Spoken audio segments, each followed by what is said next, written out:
is procrastination, and in today's video I'm gonna be covering various topics. Okay, so today I came prepared. Right now I know you guys are getting ready for the holidays such as Christmas, Hanukkah, Kwanzaa, and I know that Muslims have one. I think it's Eid. I'll look that up. But happy holidays to you guys. Happy holidays. I know you guys are excited. Maybe you guys are gonna go and visit your family. So I'm looking forward to the Christmas, New Year's, everything. Okay, so then to start off this video,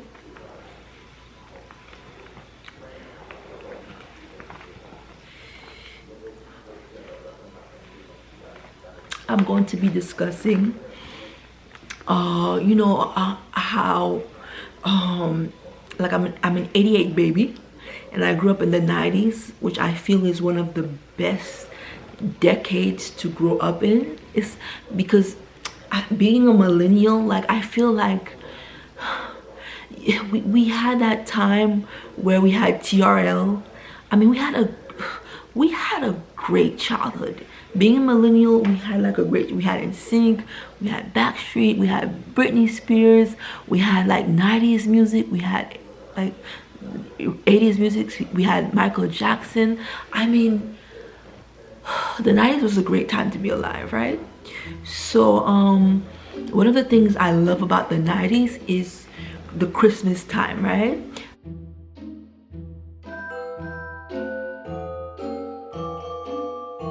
Like even now, whenever it's Christmas time, they'll always have the Charlie Brown Christmas. Although I don't really follow Charlie Brown like that, but I remember one that they keep repeating is Scrooge, Ebenezer Scrooge, which had to deal with this older man. Like it's by Charles Dickens, and it's about this past, present, and future self, and how it went into how he became Scrooge, how he became such an evil person, and it had to do with unrequited love, something like that, right? And around the holidays, there's the Christmas Story. I know you guys know what I'm talking about, A Christmas Story. So A Christmas Story, they always love to do it a lot, like especially I think, is it USA, Channel USA? Like they do repeat marathon. They'll do a whole day of Christmas Story, A Christmas Story. And the Christmas Story, it's based on the little boy, the little boy, and he has blonde hair, and it's around his eccentric family, and I think he wants a BB gun for Christmas. And the funny thing about that, two scenes I love from A Christmas Story is it is like, number one, the little boy, the little brother, how the mother, she kept putting layers on the little brother, and then when they had to go out in the snow, the little brother fell, and because the mom put like maybe 8 layers on the little boy, he couldn't get back up, right? So for some reason that reminded me a lot of my childhood, because my mom was really I don't know, because she was always afraid of us getting a cold or something, like getting sick, so she would put like 800 layers on us, right? Like she would just put like layer upon layer upon layer. Like it was not uncommon for us to have like 5 or 4 layers, and it'd be like wife beater, t-shirt, thin sweater, thick sweater, then coat, then something else, scarf, hat, mittens, gloves. Like yeah, she was pretty hypochondriac about us getting sick during the winter, and then another scene from A Christmas Story that's funny is when they're in the playground, and then one of them dares the other boy, and he's like, I triple dare you, and then he's like to stick his tongue in the tree pole, I think, and then he's like, I'm not gonna do it. and the boy was like, I double dog dare you, I triple dog dare you.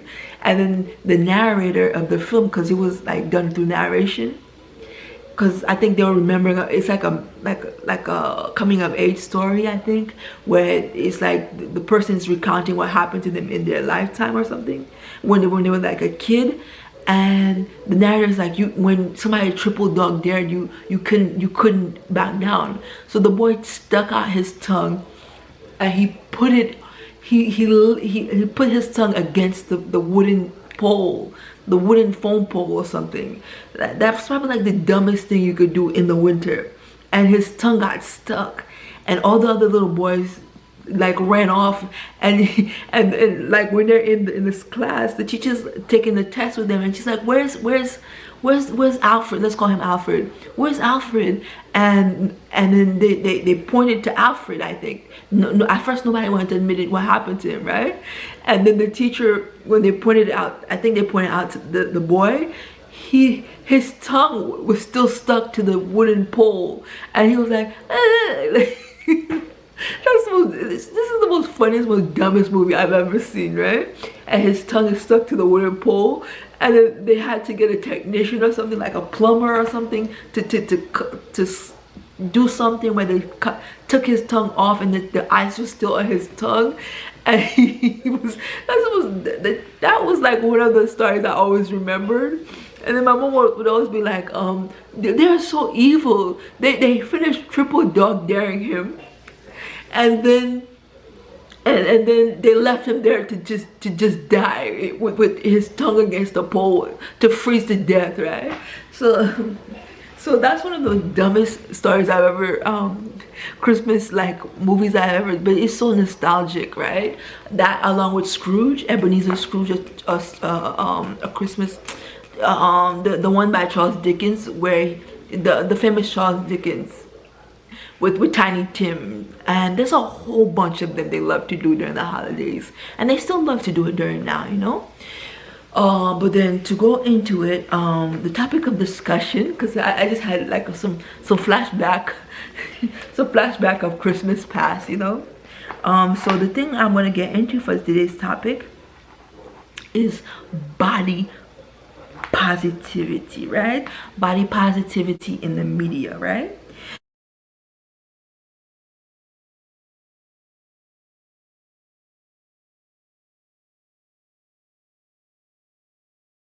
So one thing I'm looking at now that has body positivity that I actually really like is this thing called Hot and Heavy on TLC, but it only has 3 episodes, and I saw it it was a few years ago I had seen it, right? It was a few years ago I had seen it, and I actually liked it. I wish they would have continued it.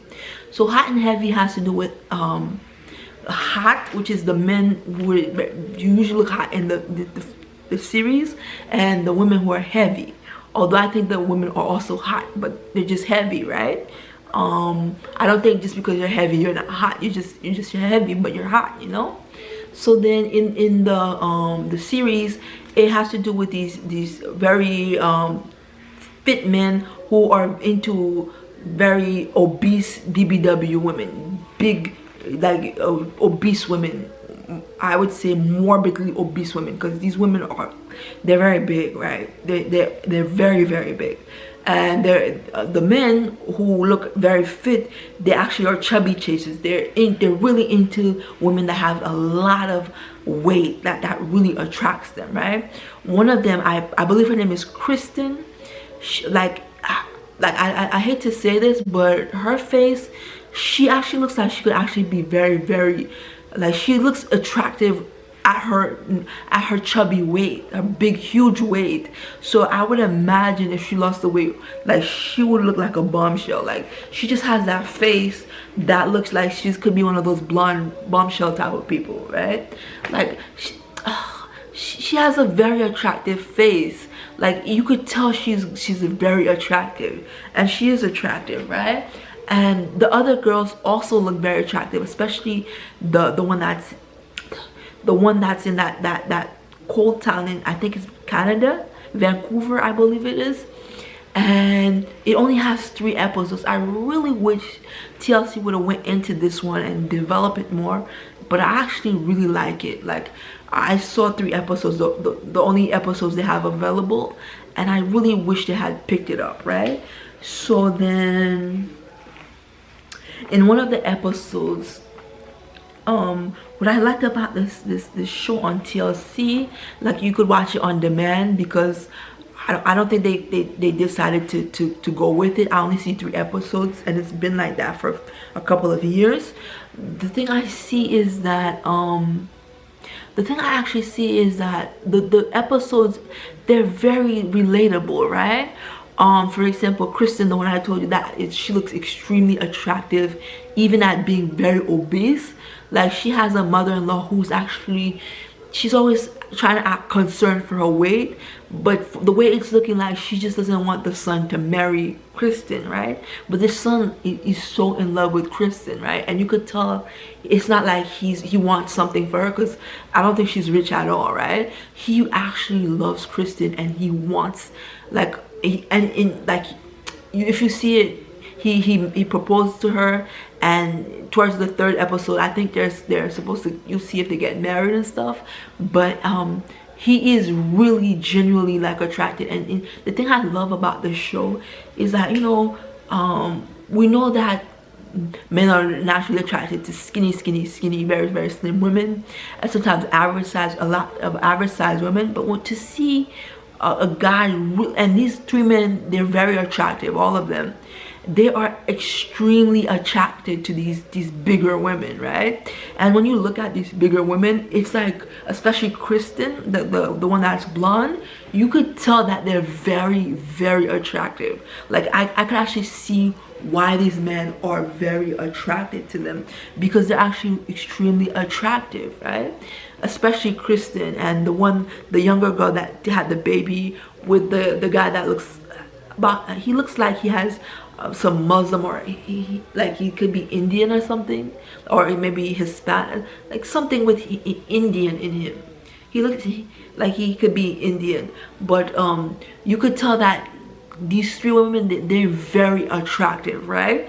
And the thing I love about these women is that, especially Kristen, like, the younger student one, the one that just finished high school, you could tell she's still developing her self-esteem. She's been through a lot of hurt. But the other 2, the other one with Rusty, they are so self-assured, and I think it's because they're a little bit older than the one that just finished high school. So anyway, there's an episode, I think it's the 3rd episode, where the young one, and again, I'm gonna write everything down in the description, the young one that's just had the baby with the guy that looks like he's Indian, half Indian or something, she's gonna meet up with her old high school crush, and he was a crush that would not give her the time of day, and he would keep teasing and taunting her, and he would keep like he would make fun of her, right? So he would make fun of her, and then in this episode, her and her present guy that she has her baby with, they wanted her to get a chance to confront him, right? So in the episode, you see that the guy that she's with, he's concerned, because he knew that she actually really liked the guy, but he was very nasty to the young girl, the young girl. And so when they confront each other, and her now boyfriend sees them interacting, he actually gets the whole picture that she was really into him, right? And through the conversation, you see they had a fling. But he took her for granted, and he also taunted her a lot for being overweight, right? So what I love about this TLC show is that I love that, you know, some shows that mainly fluff and stuff like that, but I like that. I love the picture quality. Number one, it's excellent. And I also love how the issues they're facing is issues of like, oh, okay, it's very relatable, even though I don't have a problem when I'm morbidly obese, but I actually get their emotions. It's not something where it's like Desperate Real Housewives where it's like overly exaggerated. Like everything they feel and how they react is very like not understated, but it's like it's very real, right? It's not like something like Nene Leakes and they're just trying to get ratings and stuff and fighting and throwing stuff. It looks like a very normal like down to earth type of filming where you could see their emotions and how they interact with being morbidly obese women who are attracted to, who have these very attractive fit men that really like them, right? So I love that. It was just a different take, and I really wish that TLC would have I wish even now that they would go into it more. I want to see them go into hot and heavy. I like this show. Okay, so another thing I want to go into is Titanic, and this is for body positivity, right?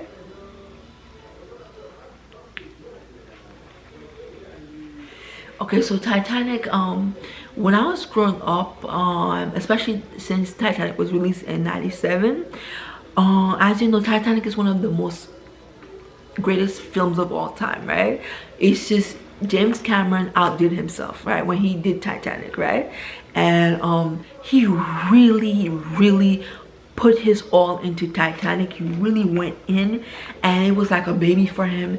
And he had the vision, he had the love story, he had the historics, he had the hydraulics, he had the technical part with the boat. It was like a very expensive film, right?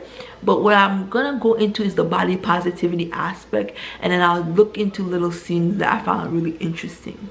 So the thing I really loved about Titanic is that during the 90s, it was a time where everybody just looked perfect, right? It was perfect to a point it was almost toxic, right? Now you have the Kim Kardashians, which are bigger, which is more, I guess, better, but they look more like plastic and made up because they do heavy surgery. But the 90s was not like that. The 90s, like their bodies was a lot more natural, but hair chic was very in at that time.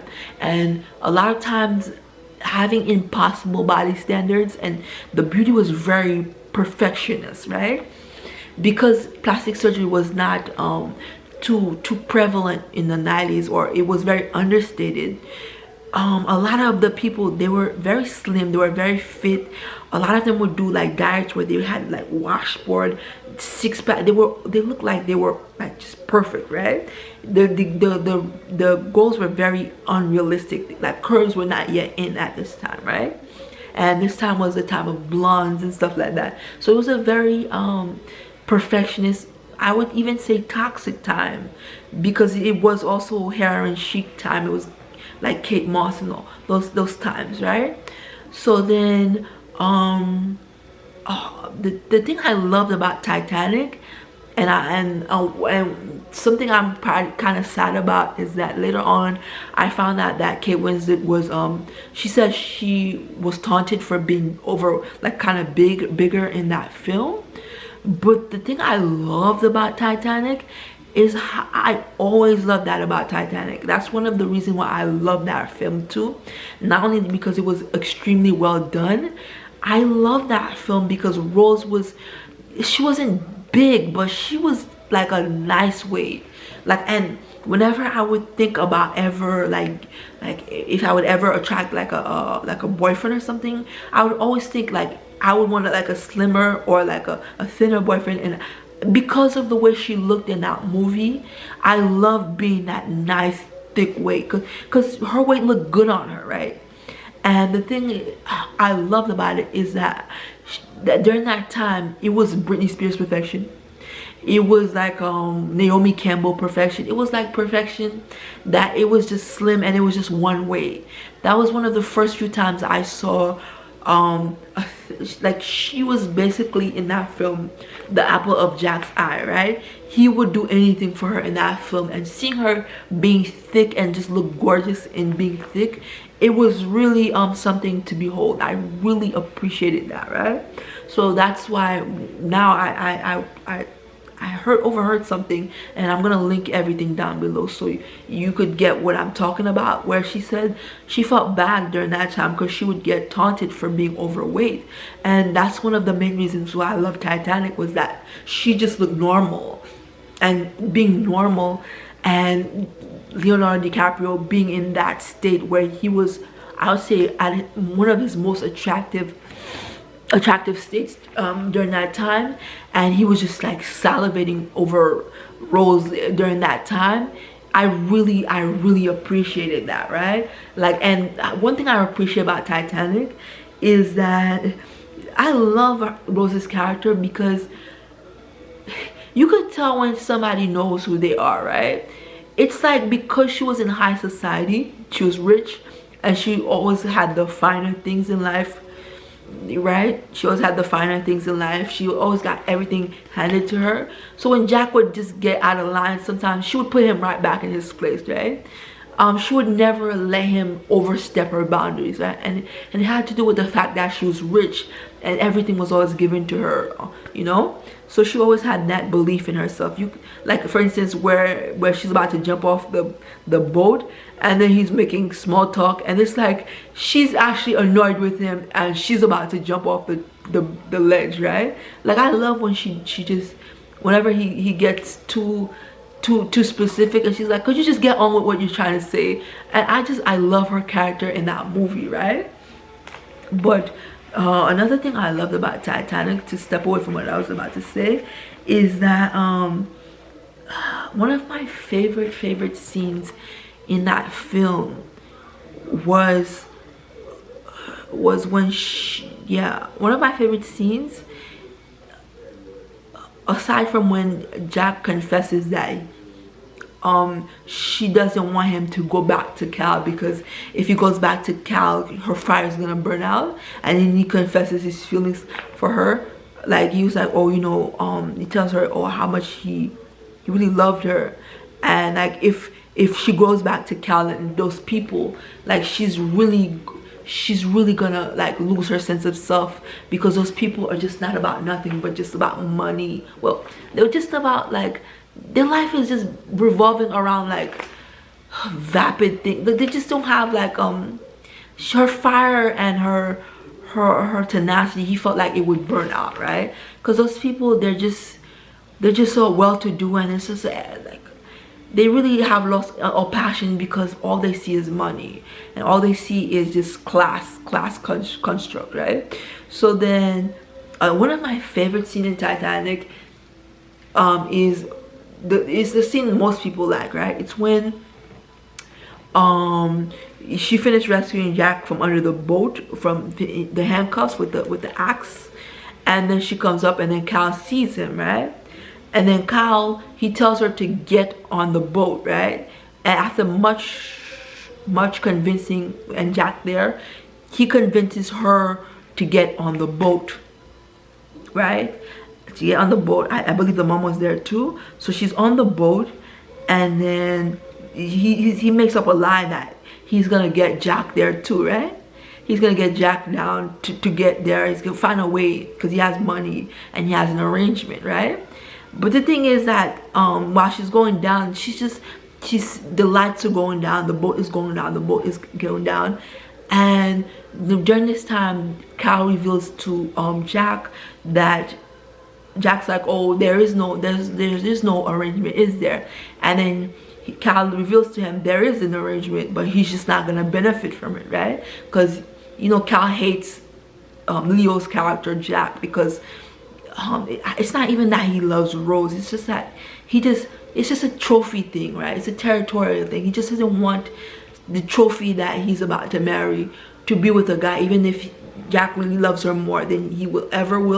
It's a territory thing for him. It's not love, right? So he's like, oh, you know, I always win, Jack. Just remember that I always win.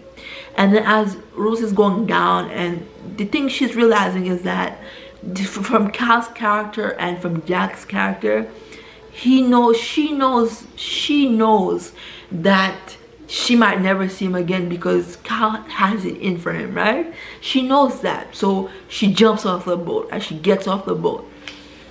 And I know everybody loves this scene. This is not this is a generic scene. Everybody loves this scene. But then she gets and she runs down the boat hallway. She gets on the boat, off the boat, and she runs, and Leonardo goes down and he meets her, right? He meets her, and then the thing about, and then he starts hugging her. He's like, "You're so stupid, Rose. You're so stupid." First of all, I would not appreciate a guy calling me so stupid, but if it was Leo calling me stupid, he could call me stupid as much as he want, right? And the thing is that he's kissing her, "You're so stupid, Rose, you're so stupid." And then like at this point, Cal comes down and he sees them doing this, right? And I feel for Cal, right? Because he doesn't really love Rose. He sees her as a trophy. But to see a guy, especially a guy of Leonardo's Jack's lower class, but to see a guy of Leonardo's lower class, as Cal put it, just have Rose's heart hook, line, and sinker like that. And it just something about seeing them doing that, he's just like, damn it. And I felt like when they were like that, and they were just like, "You're so stupid, Rose," and they started kissing and stuff like that. And then he sees, and then something, it's just, I would feel for any guy who has a wife, that's a girl that's about to be his wife, and even if he doesn't love her, and then she has like a guy that a lover, and then they start doing that in front of him, right? But they didn't know that he was there. So right when he sees that, something, it just triggers him off. Mind you, he doesn't even love Rose, right? He takes the gun from Lovejoy's thing and he begins to shoot. And then that's when Jack sees he's about to shoot them, so they run down the thing. But like, I feel for Cal. Like I didn't normally feel for Cal at all in this movie, because he was like just like such a bastard. But the thing is that when you see, I mean, even if you don't feel that way about like the person you're with, the damn, I felt for him so much, right? So then another portion of Titanic that I really loved is oh yeah, one thing that that was really poignant in Titanic, of course everybody knows, is when Jack's on the she's on the door, and then she's really tired, so they can't both fit on the door, and so she just keeps singing to herself, and then they're waiting and waiting for people to come. They're waiting for the rescuers to come. And this is one of the scenes, like it's one of the scenes that really got to me, right? When I finally got to see it. So I did not have cable, and I went down to one of my neighbor's houses to see Titanic. And then it was at this scene, and then like she just kept, when she woke up and then the rescuers came, and she knew that they came, so she wakes up, and she starts saying, like, the raspy, she's like, Jack. She's like, "Jack, there's a boat, Jack. There's a boat." Like, I remember when I kept hearing that, just something in me, and then right when that happened, that was the first time I ever saw Titanic. There was a kid in my neighbor's house. They came and they tripped on the cord, and no matter what we did to fix it, we couldn't fix it, so we missed the cable presentation of Titanic, right? And I was kind of pissed off, because this was a huge movie, and back then, like, if it was on cable, you had to wait. It was like you had pay-per-view, you had to pay for it, and it was just passing by at that time. So then it was a time for us to see, and the kid tripped on the cable, and I was pretty pissed off, right? So then I always wondered, like, so it cut off, and then it took me like 6 months to see at another friend's house the full movie in its entirety, and I was really pissed off, right? Because I really wanted to know what happened. And in my mind, for some reason, I just always thought that he came back. He didn't die, right? So we're at my friend's house, and this is the second time I'm seeing it, and in its full completion, and she's on the door again, and we're about to complete the movie.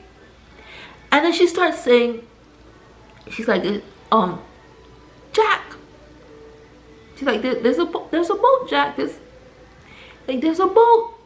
And I'm like, wake up, Jack, wake up. She's like, there's a boat, Jack, there's a boat. And I'm like, what the hell is this? Jack is not, because she just keeps saying there's a boat. And I'm like, Jack, you are gonna come back, aren't you? So she just keeps saying there's a boat. And I'm like, why is Jack not waking up?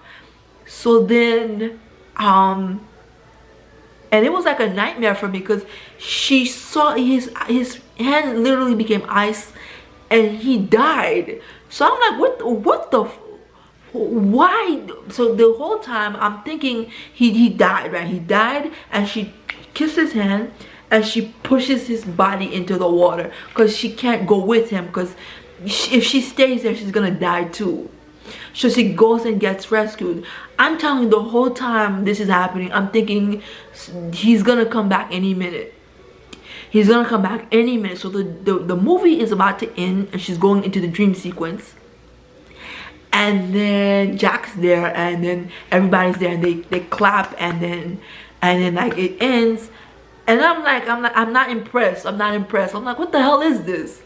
Like when they did when James Cameron added the dream sequence, I was actually really pissed off. Like I was like, man, is this like something to recompense you killing Jack off? Like I was really upset about him dying, right? Because up until Titanic, most American films, they usually end very well. Like they usually have that really good family ending. It's usually French films you'll see that will have that very tragic ending, right? But I was kind of pissed that he would put that dream sequence just to try to smooth things over, and I was not happy about that, right? I wanted Jack to come back. Like and I remember, like we watched this film, like everybody in my family loved this film, right? And I remember, like, we watched this with my grandmother who recently passed away. And then because there was a time when, like, in the movie, they just keep going obstacle after obstacle after obstacle. And then my grandmother, she's looking at Jack, and when they're on, that's the boat scene, the scene where he's on the raft again. And then she's looking, and then my grandma's one of the most toughest people out there, right? And then she starts crying for Jack, and then my grandma's like, he's gonna wake up or something. And I told her, grandma, he's not gonna come up, he's dead. I remember at that point when my grandmother found out that he was not gonna, she's like, my grandmother was like, what? She was actually really, like, tragic. Like when she said, when she saw him on the raft, because she was watching the movie the whole time with us, and they're just going after obstacle after obstacle. He keeps saving her and saving her, and then he's on the boat, and she's paying so much attention that when he's dead, my grandma literally, she literally was about to have a heart attack, because she's like, how could he go through all that and then he just died that cold, like, right? And then I really for a long time really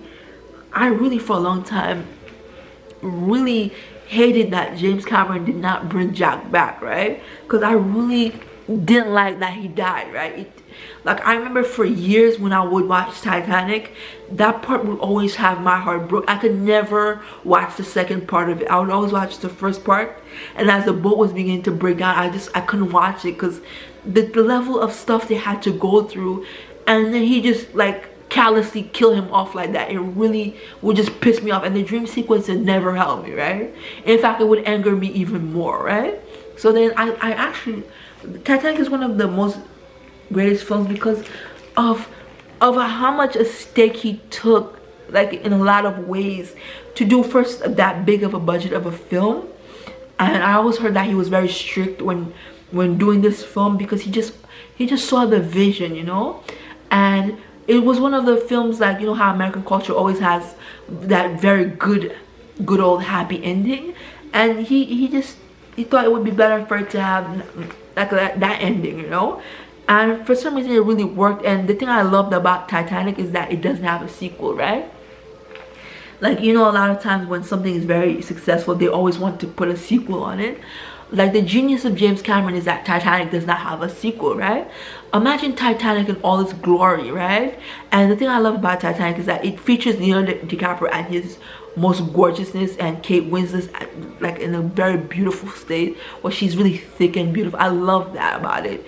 I love that you just see you see them at their best, you know.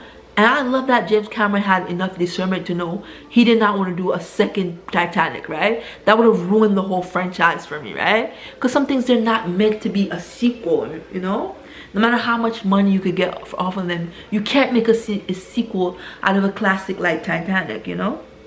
So then, finally, something I always look forward to during this time is the Victoria's Secret show. And I know the Victoria's Secret show, it doesn't have a lot of models that do body positivity, you know, but I really actually I appreciate that, you know. Not everything can include body positivity all the time. I understand that, you know. Although I really appreciate body positivity, not everything could have that all the time. And the reason I love the Victoria's Secret show, I'm not sure if they canceled it or something. I think that's what they did. But the thing I love about it is that it's catering to an idealistic angels, Victoria's Secret angels, right? And they model these very expensive, lingerie. And it's just an ideal. And if they did body positivity with that, I mean, I think they could do a separate show if they wanted to. But I don't want them to infiltrate with body positivity because it's supposed to cater to an ideal, you know. I don't want them to infiltrate that part because as good as body positivity is, there's a reason why it's an ideal, and I don't want them to taint it with the body positivity movement, right? Because as great as body positivity is, looking healthy, looking slim, that's not a crime either, you know. And I feel that sometimes, even though body positivity could be very healthy, it could be very unhealthy in that, like, I remember when Adele lost weight, a lot of people kept asking her, oh, you're in the body positivity movement. Her and Lizzo, you're not supposed to want to lose weight. I mean, if you're body positive, if you want to lose weight, that should be a good thing too, you know. If you want to better, that should be a good thing too. I mean, being obese, and if you like that, that's one ideal. But I mean, I don't like it when something thinks like it's gonna pull wool over your eyes, right? And sometimes I feel like body positivity tries to do that, right? Because there's a reason why that aesthetic of always looking slimmer or fit or thick to fit, why that sells is because it looks very gorgeous and appealing to the eye, right? Like, body positivity, it has its place, but those things, they're very attractive to look at. Let's just be honest, you know. Like, you have to be honest with yourself. If something's attractive, you have to say with your eyes it's attractive, you know. And I think that's where I want to go with this, right? So then finally, another thing I wanted to add. Okay, so then one more thing I wanted to get into is the Korean series Boys Over Flowers, right? Boys Over Flowers.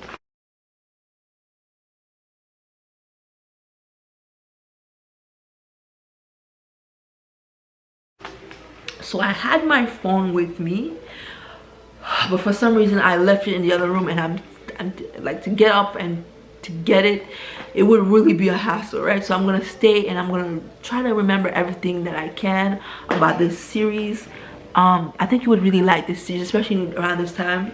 I don't know why, but something about Boys Over Flowers, I think it would be very enjoyable, right? So then Boys Over Flowers stars Gun Jung Dee, which is played by a very popular Korean actress. If you ever followed Korean soap operas, dramas, I think her face is very popular. She's a very popular one. And the thing I love about this actress is that she's not attractive to like that supermodel chic type of attractive, but I love her characters, she has such a spirited, like spunky type of character. I think you will actually like her in this, especially in this one, because whatever she does, like she always plays characters, they're very dynamic, right? So for Boys Over Flowers, it stars Lee Min Ho as Gu Jun Pyo, and there's the other three members of F4. Because I don't have my phone, I don't have the names, which are a little bit different because they're Korean names, right? They're the Asian names, so I don't have them on hand. So then F4 is a part of this elite type of high school. I think it's called a high school college system. Anyway, they like high schoolers, right? But I think it's called high school in Korea, I think so. Anyway, it's like this private high school, and F4 is like these 4 rich, gorgeous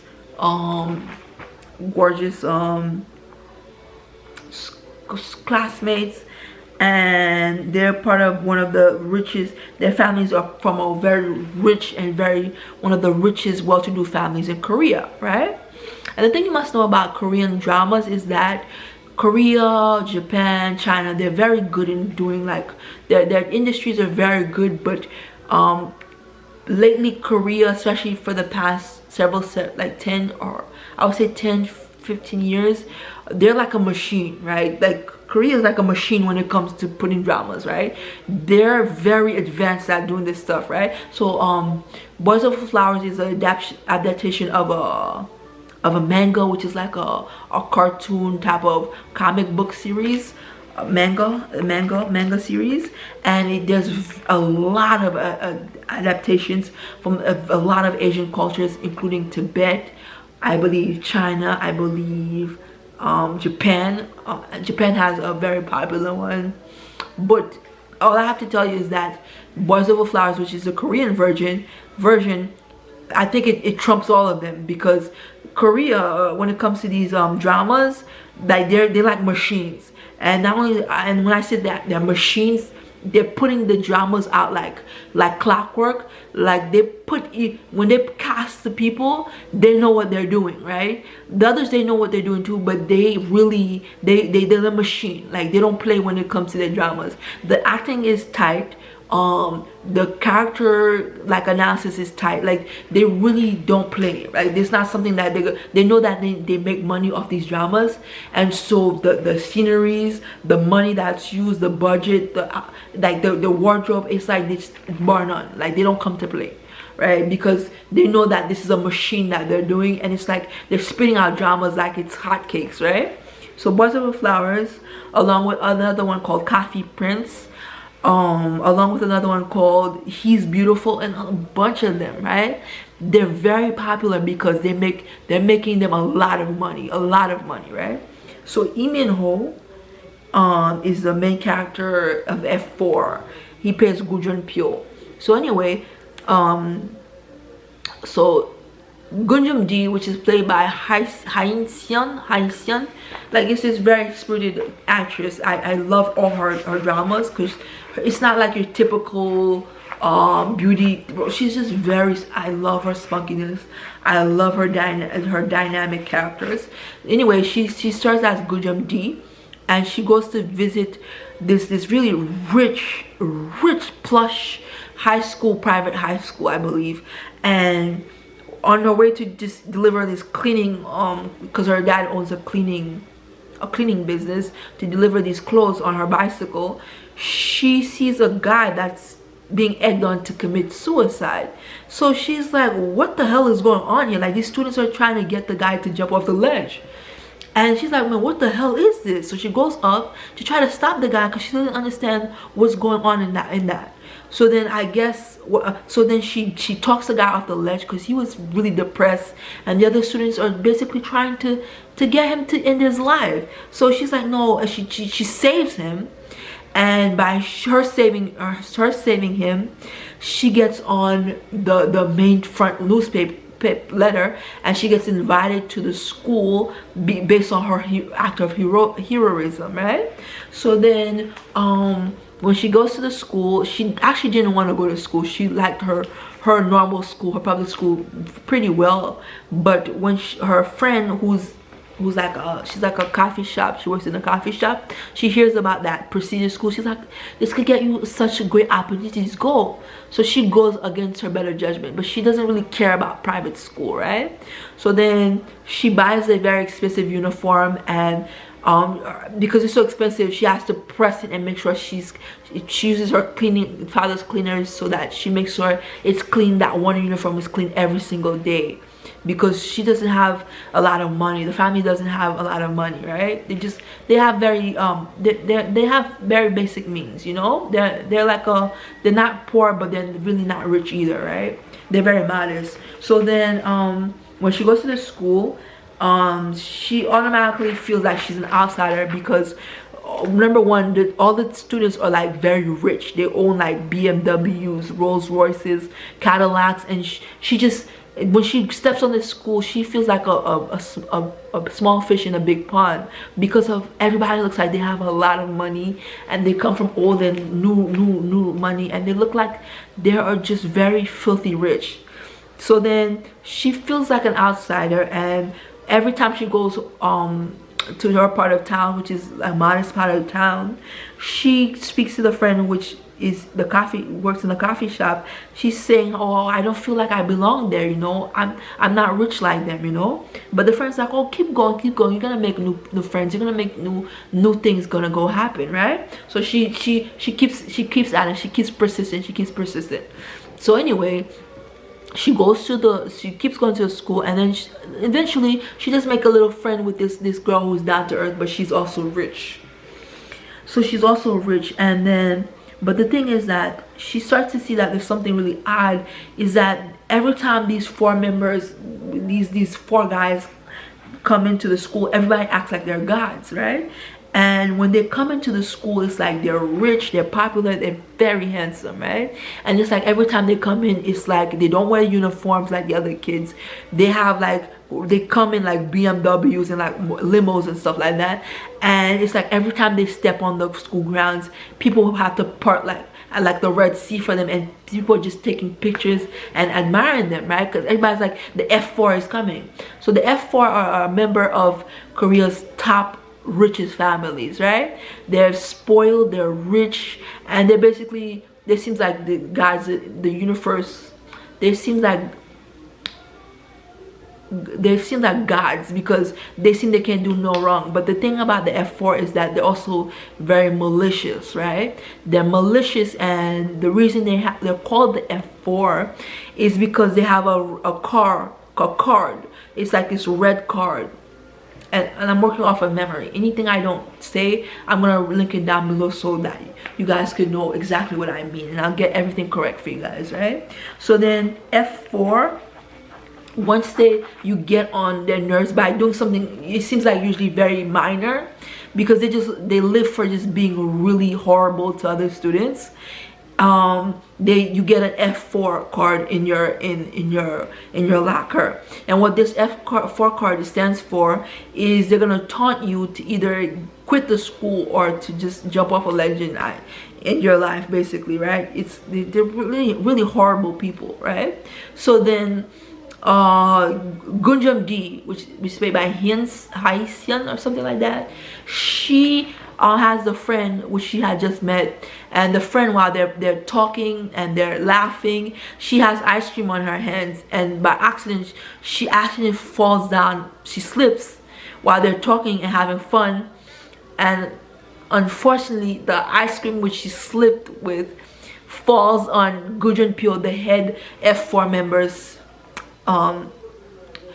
his very polished shoes, his very expensive shoes. So then Gujun Pyo, when he sees her, he says, look, he's very furious, and he wants her to lick his shoe so that she could make amends for the ice cream slipping on his shoe. So Gujam D, when she sees her friend and she sees she has to do this, how horrible they are, she sticks up for the friend. I believe that's how it went. She sticks up for the friend. She sticks up for the friend, and she's like, just get a life. You don't have to be that rude to people just because you're rich, just because you think you're God of the universe or something. You don't have to be rude like that to people that are less fortunate than you, right? So when she says this, she automatically gets like brownie points from the other members who are chuckling, right? They're pretending not to like, but they like her character. She has spunk. She's actually one of the first few students that's ever stood up to the likes of Gujun Pure, which is the head member, right? So then he's like, who the hell are you? How dare you speak to me that way, right? And then she speaks back to him. She's like, look, you're not God, right? You have no right to treat people like this, right? So she goes on and she continues to speak to him, right? Like, she continues to speak to him as though what he's doing is wrong, which is actually is. He's actually very wrong for treating the young girl like this, for slipping on the ice cream, slipping on his shoes, which is an accident, obviously. So then so long story short, she ends up embarrassing him in front of the friends, and as a result she gets the F4 card on her locker, right? But Gunjam D doesn't really understand what the F4 card is, right? But when she gets the F4 card, everybody around her, they know what the F4 card stands for. It means you're gonna be tormented to death, right? Or you have to go to quit the school. But she's not really thinking about what it is, because this is her first time on the campus, so she doesn't see the severity of what the card means, right? So then after that, she keeps getting taunted, and they keep doing things that it's like, to them doing these cruel things, it's like to them doing these really cruel things, it's like it's a sport, right? To taunt her and just send people after her and tease her and be malicious to her though for weeks on, and it's like it's fun for them, right? So automatically when they keep doing this, it eventually happens that she is left. She's getting more sad, and every time she goes to the friend at the coffee shop, she keeps saying, look, I think I'm losing my spunk. And the friend's like, you know what, you're my Gujam D, right? You will find the way out of this, right? So long story short, she goes into the headquarters of the F4, right? And how it works out is that she's so upset about how cruel they've been to her that she ends up using her karate skills and like basically kick Gujam's, like doing a karate move on Gujam Pyo's face, in which like he falls to the floor. And now she's managed to do something that nobody has ever done. She has managed to get the other members respect, because at this point they're just laughing and they love her spunk now. And number two, now she's gotten the affections of Gujam Pyo, who's began to fall in love with her because of how like he's never seen anybody stand up to him, and for some reason he finds that extremely attractive, right? So Boys Over Flowers is a very fun film, fun series, fun Korean series. So when you have time, it's usually on Netflix. You can find it in other streaming services, but it's usually on Netflix, right? The thing I like about Boys Over Flowers is that it's like I love the scenery and the guys are beyond gorgeous, but the level of cruelty and bullying, I don't really appreciate that, right? Because even if you're in high school, there's a level of humanity you're supposed to have. Like, I don't really like seeing kids do that to other kids, but it's just a series. So I was like, once you go through the end, you see that there's a reason why they do it, because they all have really hard lives. Even though they seem like they're rich, they go through hard things just like everybody else, and that's why they're doing this for sport. Even though I don't really give them any backing up or any leeway for treating other people like this. But then anyway, I really like the thing I said before is that Korean soap operas, they're machines, right? They're efficient in how they do the dramas, right? The things is like, this is by far my favorite version. I actually completed this version. There's parts of it I really don't care about. It did drag on certain parts too much, but other than that, there's some scenes you're really gonna love in this series. You're really gonna love them, right? And plus the eye candy factor in this series is just it's bar none, right? It's bar none. especially with the likes of Gujo and Pio. He's really is bringing it with the hotness, right? He's really bringing it with the hotness. But anyway, so Boys Over Flowers, I give it an A plus for as a series. But the only thing is that when you're looking at the manga, it's like you see things happening one after the other because it's based off the manga, which is like the comic book series of the series, which is a lot of which all of them are based off is Boys Over Flower by this very popular manga author.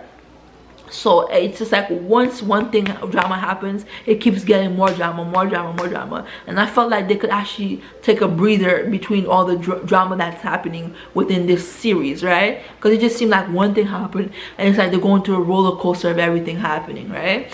So then the thing I love about this is that Gukwa, because of how cruel Gujin Pyo was to her in the beginning, like once he does that karate move on him and she literally kicks Gujin Pyo, and then he he beats him up, she beats him up, right? And what happened is that when she does this, he's in love. He's like a goner. He's in love because he's never had a girl stand up to him like that, right?